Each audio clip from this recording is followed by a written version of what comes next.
कहने को आया हूँ कि अगले महीने से खोली करना पड़ेगा और अकेली लड़कियों को कोई नहीं खोली सकती तो खोली खाली कर दो। सर सुनिए, तो बात नहीं हो पाई। अब बता, कल काम पे गई थी, वो मानो फाइनल हुई, अभी तो हमारे सर पे बोल बन के बैठेगी। नहीं कर पाऊंगी, मुझसे नहीं होगा। तो एक काम कर, जा। मैं कहाँ जाऊंगी, मैं कहाँ जाऊंगी, मैं तुम लोगों पे बोझ नहीं बनूंगी।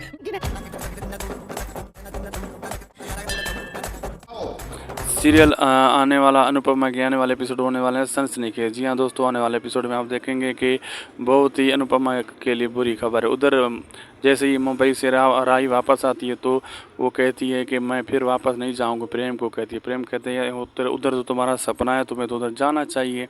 वो कहती है नहीं, मैं उधर नहीं जाऊँगी, बस सपना पूरा नहीं करना, मैं इधर रहूँगी। वो कहती है क्या कुछ हुआ है मुंबई में? वो कहती है नहीं नहीं, कुछ ऐसा मुंबई में नहीं हुआ। तो उधर अनुपमा के लिए बुरी खबर ये है, तो उसे घर से निकाला जाता है कमरे के किराए के लिए।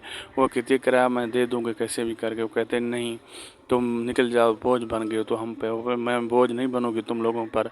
बस आगे अब देखना मज़ेदार होगा कि क्या क्या होता है, क्या क्या नहीं होता।